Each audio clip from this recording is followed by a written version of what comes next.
என்னுடைய பெயர் எலிசபெத் ராணி. எனக்கு பென்ஷன் வாங்குறதுக்கு ரொம்ப ஒரு பெரிய தடை இருந்தது.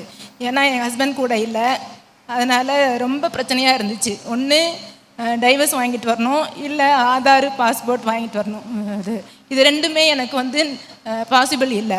அதனால் அடிக்கடி நான் பிரதரோட மெசேஜை கேட்பேன், லைவ்லேயும் கேட்பேன். பிரதர் அடிக்கடி ஒரு வார்த்தை சொல்வார், நீங்கள் அடைக்கல பட்டணத்துக்கு வந்துட்டீங்கன்னா அது உங்களோட பிரச்சனை இல்லை, ஆண்டவருடைய பிரச்சனைன்னு சொல்லுவார். அப்போ நான் ஆகஸ்ட்டில் வந்தேன். எனக்கு ஜூனில் இது சொன்னாங்க, நீங்கள் இந்த சர்டிஃபிகேட்டை ப்ரொசீட் பண்ணணும் அப்படின்னு சொல்லிட்டு. இது பிஸ்னஸ் ப்ரேயர் மீட்டிங். என் பொண்ணு கூட கேட்டான், நீங்கள் என்னம்மா இதுக்கு போய் வந்திருக்கிறீங்க அப்படின்னு.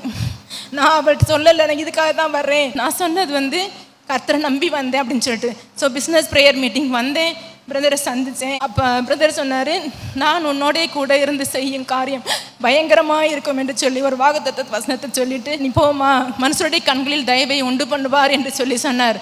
நான் அதை நம்பி ப்ரேயர் பண்ணிகிட்டே இருந்தேன்.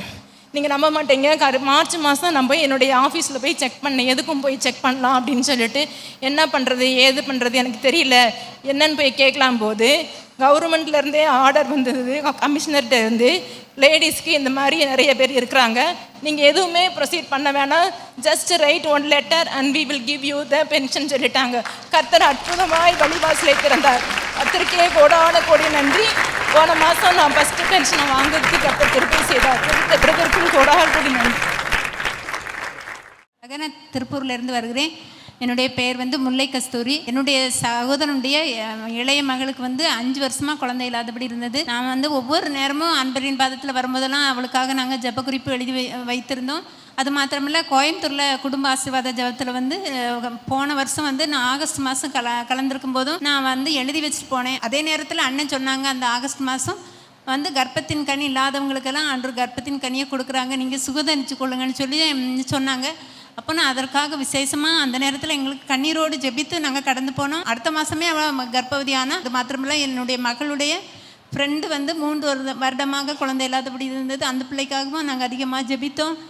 அதே மாதிரி கோயம்புத்தூர்லேயும் எழுதியிருக்கேன், சென்னையிலையும் எழுதி கொடுத்து நாங்கள் ஜெபித்தோம். ஆண்டவர் தாமே இந்த நாளில் அந்த பொண்ணுக்கு கர்ப்பத்தின் கனியை ஆண்டவர் கொடுத்துருக்குறார். அது மாத்திரமில்லை, என்னுடைய மகள் திருமணத்துக்காக நாங்கள் அதிகமாக இந்த இடத்துல நாங்கள் ஜெபித்திருக்கிறோம். அவளுடைய ஒவ்வொரு காரியத்துக்காக அந்த இடத்துல கண்ணீரோடு நாங்கள் தேவ சமூகத்தில் அண்ணங்கிட்டெல்லாம் சொல்லி ரொம்ப ஜெபிச்சிருக்கிறோம். மார்ச் மாதம் நான் கோயம்புத்தூருக்கு போகும்போது அண்ணன் சொன்னாங்க, இந்த நாளில் உன்னுடைய பிள்ளைக்கும் நான் திருமணத்தை ஆயத்தப்படுத்துகிறேன், யாரெல்லாம் நீங்கள் எந்த காரியத்துக்காக ஜெபிக்கிறீங்களோ அவங்களாம் அந்த பெற்றுக்கொள்ளுவீங்க அப்படின்னு சொல்லி அந்த இடத்துல சொன்னாங்க.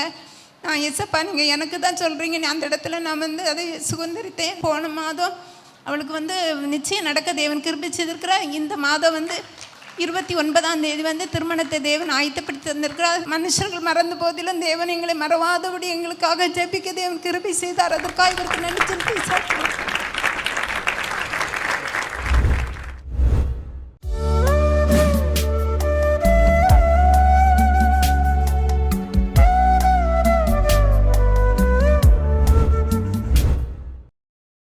கிறிஸ்துவுக்குள் மிகவும் பிரியமான எனதர்மை சகோதர சகோதரிகளே, நம்மை சிருஷ்டித்தவரும் நம்மை உண்டாக்கினவரும் நம்மை ஒருபோதும் மறந்து போகாதவருமாகிய இயேசு கிறிஸ்து முனையற்ற நாமத்தினாலே உங்கள் எல்லாரையும் வாழ்த்தி ஆசீர்வதிக்கிறேன். அல்லேலூயா. எல்லாரும் சந்தோஷமாக இருக்கீங்களா? வாசிக்கலாம் ஒரு அருமையான வசனம். எரேமியா தீர்க்கதரிசியின் புஸ்தகம் 29ஆம் அதிகாரம் 5 முதல் 7 வரை உள்ள வசனங்கள் இப்படியாய் சொல்லுகிறது. வாசிப்போமா? நீங்கள் வீடுகளை கட்டி குடியிருந்து அதிலே குடியிருந்து தோட்டங்களை நாட்டி அவைகளின் கனியை சாப்பிடுங்கள், அவைகளின் கனியை சாப்பிடுங்கள். நீங்கள் பெண்களை விவாகம் பண்ணி குமாரரையும் குமாரத்திகளையும் பெற்று உங்கள் குமாரருக்கு பெண்களை கொண்டு உங்கள் குமாரத்திகளை புருஷருக்கு கொடுங்கள், உங்கள் குமாரத்திகளை புருஷருக்கு கொடுங்கள். இவர்களும் குமாரரையும் குமாரத்திகளையும் பெறட்டும். நீங்கள் அங்கே குறுகாமல் பெருகி நான் உங்களை சிறைப்பட்டு போக பண்ணின பட்டணத்தின் சமாதானத்தை தேடி அதற்காக கர்த்தரை விண்ணப்பம் பண்ணுங்கள், கர்த்தரை நோக்கி விண்ணப்பம் பண்ணுங்கள். அதற்கு சமாதானம் இருக்கையில் உங்களுக்கும் சமாதானம் இருக்கும். அதே அதிகாரத்தினுடைய அடுத்தடுத்த வசனங்களை வாசிட்டு இருக்கும் பொழுது எரேமியா அதே 29:11 வசனம் சொல்லுகிறது, நீங்கள் எதிர்பார்த்திருக்கும் முடிவை உங்களுக்கு கொடுக்கும்படி நான் உங்கள் பேரில் நினைத்திருக்கிற நினைவுகளை அறிவேன் என்று கர்த்தர் சொல்லுகிறார். அவைகள் தீமைக்கல்ல, சமாதானத்துக்கு ஏதுவான நினைவுகளே. அநேக காரியங்களை குறித்து தேவனுடைய பிள்ளைகள் எதிர்பார்ப்போடு இருக்கிறீங்க. நீங்கள் எதிர்பார்த்திருக்கிற நல்ல முடிவுகளை நான் உங்களுக்கு கொடுக்கும்படி இன்றைக்கு ஞாபகமாய் வந்திருக்கிறேன் என்று சொல்லுகிறார். அவைகள் ஒரு நாளும் தீமைக்கு ஏதுவானதாய் முடியாமல் சமாதானத்திற்கும் நன்மைக்கு ஏதுவானதாய் முடியும் என்று ஆண்டவர் சொல்லுகிறார். அல்லேலூயா. ஸோ நீங்கள் எந்தெந்த காரியங்களை நினச்சி பயந்துட்டு இருக்கிறீங்களோ இன்றைக்கி அந்த காரியத்தில் நீங்கள் பயப்பட வேண்டிய அவசியம் இல்லை. அந்த தீமை கண்டிப்பாக உங்களுக்கு நன்மையாய் மாறும். என் அன்பு தேவனுடைய பிள்ளைகளே, நீங்கள் எதிர்பார்த்து கொண்டிருக்கும் நல்ல முடிவு.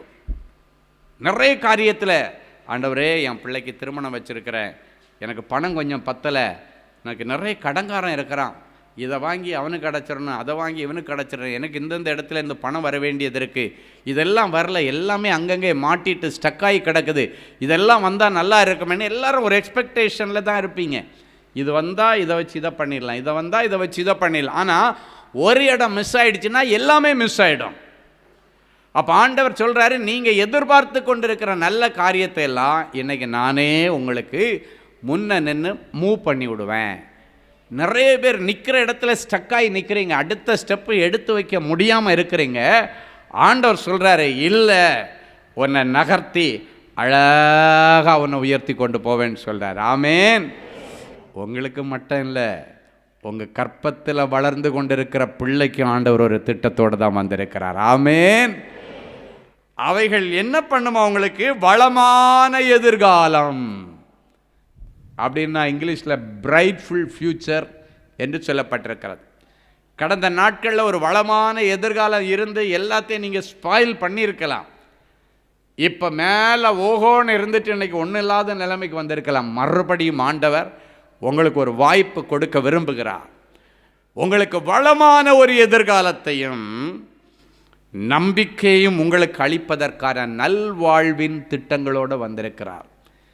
அப்படின்னா நிறைய நல்ல காரியங்கள்லாம் குடும்பத்தில் நடக்க போகுதுன்னு அர்த்தம். நல்வாழ்வின் திட்டங்கள். இப்போ பாருங்கள், உங்கள் வாழ்க்கையில் கேடுபாடு உண்டாக்குகிற திட்டங்களோட நிறைய பேர் பிளான் பண்ணி இருப்பாங்க. சொந்தக்காரன் இருப்பான், அக்கம் பக்கத்தில் இருப்பான், கூட வேலை செய்கிறவன் பொறாமையோடு இருப்பான். ஆனால் அதை எல்லாத்தையும் ஆண்டவர் அடித்து மட்டம் தட்டி கீழே போட்டுட்டு ஆண்டவர் சொல்லுகிற நல்வாழ்வின் திட்டங்களை உங்கள் வாழ்க்கையில் இம்ப்ளிமெண்ட் பண்ண போகிறார். அல்லேலூயா. என்னெல்லாம் நல்லது நடக்க போகுதுன்னு மேலே 2-3 பட்டியல் ஆசீர்வாதங்கள் இருக்கிறது. அதில் முதல் ஆசீர்வாதம் என்ன போட்டிருக்குன்னா, நீங்கள் வீடுகளை கட்டி அதிலே குடியிருப்பீர்கள் என்று ஆண்டவர் சொல்லுகிறார். அதான் சொன்ன புது வாழ்வு. ஆண்டவர் சொல்லிட்டார், உங்களுக்கு வீடுகளை கட்டி புது வீட்டில் உங்களை கொண்டு போய் குடி வைப்பேன்னு சொல்கிறார். அல்லேலூயா.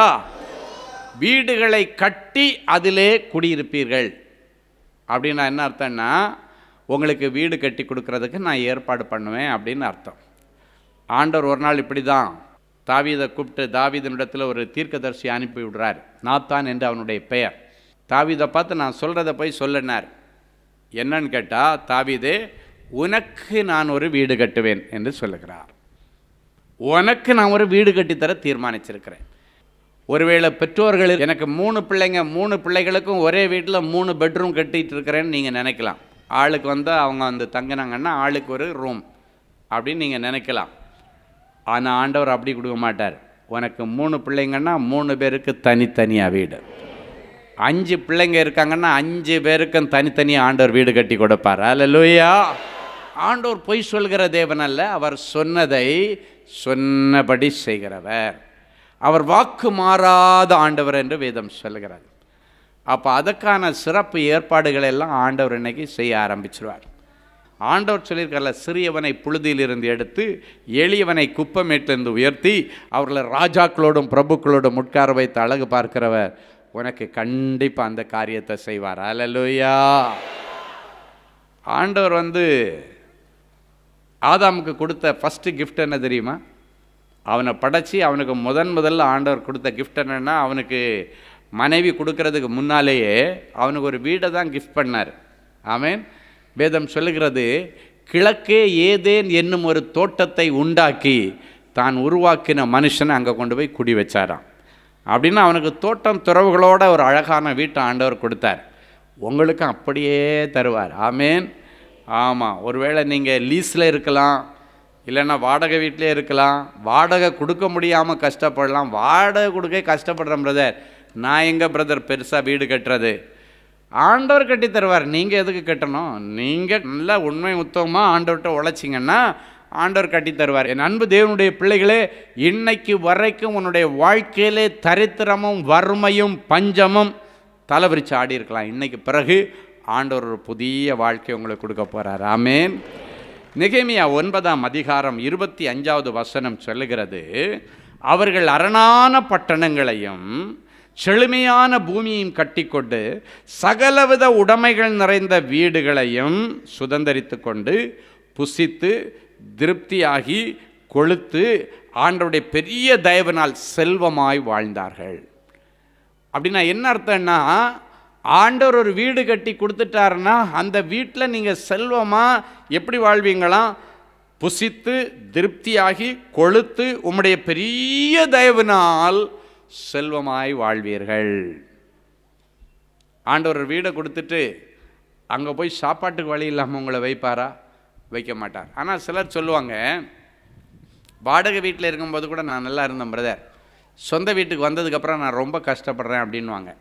அது எப்படிப்பட்டவர்களுக்கு அப்படிப்பட்ட அனுபவம் இருக்குன்னா, ஆண்டவர் கொடுக்கறதுக்கு முன்னால், காலத்துக்கு முன்னால் இவங்களே வலுக்கட்டாயமாக என் அண்ணன் வீடு கட்டியாச்சு நான் கட்டணும், எங்கள் அக்கா கட்டியாச்சு நான் கட்டணும், எங்கள் மாமா வீடு கட்டியாச்சு நான் கட்டணும். எப்போவுமே நிறைய பேர் அப்படியே அடுத்தவங்க கட்டியாச்சு நான் கட்டினேன்னு நீங்கள் முந்திக்கிட்டீங்கன்னா ஃபெயிலியர் ஆகிடுவீங்க. ஆனால் ஆண்டவராக கட்டி கொடுத்தா நீங்கள் பாட்டு கூலாக இருக்கலாம், தேவைகளை சந்திப்பார். அந்த வீடை யாரும் சீஸ் பண்ணவும் முடியாது, லோன்காரன் வந்து அதில் எந்த விதமான போர்டும் ஒட்டவும் முடியாது. ஸோ தேவனுடைய பிள்ளைகள் ஆண்டவர் கொடுக்கறது வரைக்கும் பொறுமையாகவும் காத்திருக்கணும். ஆனால் அதே நேரத்தில் ஜெபத்தோடு இருக்கணும். தாவீது என்ன பண்ணான்? அவன் காதுக்கு உனக்கு வீடு கட்டுவேன்னு சொன்ன உடனடியாக அவன் சும்மா இருக்கலை. டெய்லி வேதம் சொல்லுகிறது, எனக்கு ஒரு வீடு கட்டுவேன் என்று என்னுடைய செவிக்கு வெளிப்படுத்தினபடியினாலே தைரியமாக உங்களிடத்தில் நான் விண்ணப்பம் பண்ணுகிறேன் என்று சொல்லுகிறான். அப்படின்னா ஆண்டவர் நல்ல காரியத்தை சொல்லிட்டாருன்னா அதுக்காக நீங்கள் ஜெபிக்க ஆரம்பிச்சிடணும். நீங்கள் ஜெபிக்க ஆரம்பிச்சிங்கன்னா ஆண்டவர் குறித்த நேரத்தில் அந்த வீடை கட்டி கொடுத்து, அது எப்படி இருக்குமா? அரணான பட்டணங்கள் அப்படின்னா நல்ல பாதுகாப்பான வீடாக இருக்கும், நல்ல பாதுகாப்பான வீடு. ரெண்டாவது, அது சகலவித உடைமைகள் நிறைந்த வீடு. அப்படின்னா ஃபுல் ஃபர்னிஷ்டு ஹவுஸ் ஆண்டவர் தருவார். எப்படிப்பட்ட வீடு? Full furnished. நீங்கள் வீடை கட்டிட்டு ஒரு சேர் வாங்கி போட முடியலை, ஒரு சோஃபா வாங்கி போட முடியலை, ஒரு ஃப்ரிட்ஜ் வைக்க முடியலை, அப்படியெல்லாம் ஒன்றும் இல்லை. எல்லாத்தையும் ஆண்டவர் அழகாக செட் பண்ணி பிள்ளைகளுக்கு பார்த்து பார்த்தா செய்வார். அப்பா அம்மா வந்து பிள்ளைகளுக்கு வீடு கட்டி கொடுக்குறத பார்த்துருக்கீங்களா? அவங்க வீடை கட்டி கொடுத்துட்டு அவங்களுக்கு அந்த வீட்டுக்கு தேவையான எல்லா பொருட்களை வாங்கி வச்சுருவாங்க. அப்போ உலக பிரகாரமான ஒரு அப்பா அம்மாவே அப்படி செய்யும் பொழுது பரலோக அப்பா எவ்வளோ அழகாக அவங்களுக்கு டிசைன் பண்ணி வச்சுருப்பார், எல்லாம் தருவார். ஆனால் கொஞ்சம் டிலே ஆகுது. என்ன டிலே? ஆண்டவர் உங்களுக்காக குறித்திருக்கிற நேரம் வருகிறது வரைக்கும் அவருடைய பலத்தை கைக்குள்ளே அடங்கி இருந்து நம்ம வாங்கிக்கணும். எப்போ ஆண்டவர் கொடுப்பாருன்னா, எப்போ இந்த வீடை கொடுத்தா நீங்கள் அதை தக்க வச்சுக்க முடியுமோ அப்போ தான் ஆண்டவர் கொடுப்பார். ஆமாம், அது ஒரு நாளும் நீங்கள் அதை உதாசீனப்படுத்தி நீங்கள் அதை வந்து வேஸ்ட் பண்ணிடக்கூடாதுன்றதில் ஆண்டவர் ரொம்ப கவனமாக இருப்பார். ஆமென். ஸோ இன்றைக்கி நீங்கள் ஆண்டவர்கிட்ட சொல்ல, ஆண்டவரே நான் இன்றைக்கி எனக்கு ஒரு வீடை கட்டி கொடுத்தீங்கன்னா நான் அதை அழகாக வச்சு பராமரிப்பேன், அழகாக வச்சு நடத்தும் ஆண்டவரே, நீங்கள் அதை உண்மை உத்தவமாக இருப்பேன் அப்படின்னு நீங்கள் சொல்லி ஆண்டவரிடத்தில் ஒப்பு கொடுக்கணும். தாவீதுக்கு அதே போல் ஆண்டவர் வீடு கட்டி கொடுத்துட்டார். அதுக்கு பிறகு அவன் சொல்கிற, ஆண்டவரே நீர் அடியானுக்கு கட்டி கொடுத்த இந்த வீடு எப்போதும் உமக்கு முன்பாக இருக்கும்படி இதை ஆசீர்வதித்தரலாம் என்று சொல்லுகிறான். அப்படின்னு என்னென்னா, ஆண்டவர் ஒரு வீடு கட்டி கொடுக்க போகிறார். அந்த வீட்டில் ஆண்டவர் அருவருக்கிற காரியத்தை நீங்கள் கொண்டு வரக்கூடாது. அது எப்போதும் ஆண்டவருக்கு முன்பாக இருக்கும்படி ஆண்டவருடைய ஆசீர்வாதத்தினாலே உமது அடியானுக்கு கட்டித்தந்த வீடு என்னென்றைக்கும் ஆசீர்வதிக்கப்பட்டிருக்கட்டும். அப்படின்னா நீங்கள் கொடுக்குற ஆசீர்வாதம் தான் இங்கே வரணும். தகாத வருமானம் வேண்டாம், லஞ்ச பணங்கள் வேண்டாம், முறைகேடான வருமானங்கள் வேண்டாம். ஆண்டவரே நீங்கள் கொடுக்குற ஆசீர்வாதங்கள், அப்போ தான் அந்த குடும்பம் ஆசீர்வதிக்கப்படும். அதனால்தான் வேதம் சொல்கிறது, கர்த்தரை தெய்வமாய் கொண்டிருக்கிற ஜனம் பாக்கியம் பெற்ற ஜனம். ஹல்லேலூயா. கடந்தவைகளை நினைக்கவும் வேண்டாம், பூர்வமானவைகளை சிந்திக்கவும் வேண்டாம். இதோ புதிய காரியத்தை நான் உனக்கு செய்கிறேன், அது இப்பொழுதே தோன்றாம், இந்த நிமிஷத்தில் தோன்றும் என்று கர்த்தர் சொல்லுகிறார். நீங்கள் எதிர்பார்த்து கொண்டு வந்திருக்கிற நல்ல முடிவுகள் உங்களுக்கு கொடுக்க, உங்களுக்காக நான் நல்ல திட்டங்களோடு வந்திருக்கிறேன். உங்களுக்காக புதிய திட்டங்களோடு நான் வந்திருக்கேன் மகளே. அது நல்வாழ்வின் திட்டங்கள், வளமான எதிர்காலத்தை கொண்டு வருகிற, நம்பிக்கை கொடுக்கக்கூடிய திட்டங்கள் என்று உங்கள் மேல் மனதுருகுகிற கர்த்தர் சொல்லுகிறார். சொன்னபடி செய்வார்.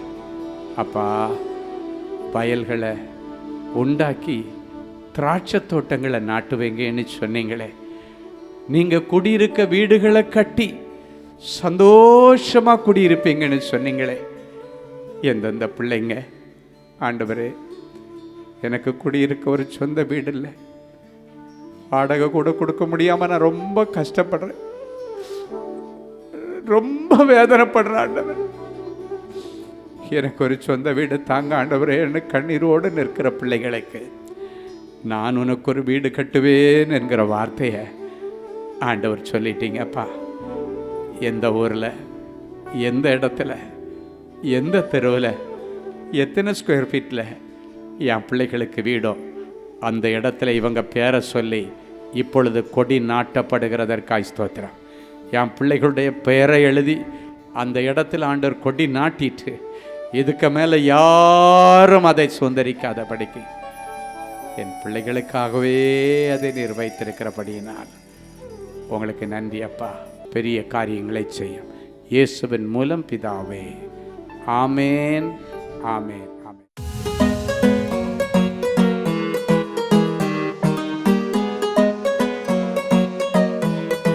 தேவனின் அன்பு ஊழியங்கள் நடத்தும் இஸ்ரேல் தேச புனித பயணம். அன்பானவர்களே, ஆண்டவராகிய இயேசு கிறிஸ்து பிறந்து வளர்ந்து ஊழியம் செய்து மரித்து அடக்கம் பண்ணப்பட்டு உயிரோடு எழுந்த புனித ஸ்தலங்களை கண்டு மகிழ இதோ ஓர் அரிய வாய்ப்பு. உங்கள் வாழ்நாள் கனவை நனவாக்க நமது அன்பு சகோதரர் சுவிசேஷகர் டி. ஸ்டீபன் அவர்களுடன் 11 நாட்கள்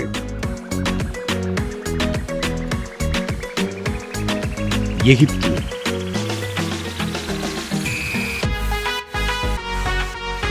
யோர்தான், பாலஸ்தீனம், இஸ்ரேல் தேசங்களுக்கான புனித பயணம். அன்பிற்குரியவர்களே, 2026 ஆண்டிற்கான புனித பயணமானது வருகிற மே மாதம் 10ஆம் தேதி முதல் 20ஆம் தேதி முடிய 11 நாட்கள் நடைபெற இருக்கிறது என்பதை மகிழ்வுடன் தெரிவித்துக் கொள்கிறோம். இது ஒரு சாதாரண சுற்றுலா அனுபவம் அல்ல. இயேசு கிறிஸ்துவின் பாதங்கள் பதிந்த இடங்களில் உங்களுடைய பாதங்களும் பதியும்படிக்கு அவருடைய கரங்களை பிடித்து நடக்கிற ஓர் உன்னத அனுபவம். மேலும் விவரங்களுக்கு தொடர்பு கொள்ள செல்போன் எண்கள் 7299947999 மற்றும் 9841437999. Email exodusholytours@gmail.com.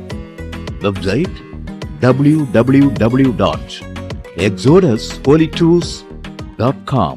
அன்பு தேவனுடைய பிள்ளைகளே, இந்நிகழ்ச்சியின் மூலம் நீங்கள் பெற்றுக்கொண்ட ஆசீர்வாதங்களையும் உங்கள் ஜெப விண்ணப்பங்களையும் அனுப்ப வேண்டிய முகவரி: தேவனின் அன்பு ஊழியங்கள், Vinayak avenue, OMR road, Okkiyam, Thoraipakkam, Chennai 600097. மேலும் 24 மணி நேர ஜெப உதவிக்கு 04424547999 மற்றும் 9941150999 என்ற எண்களுக்கு தொடர்பு கொள்ளுங்கள்.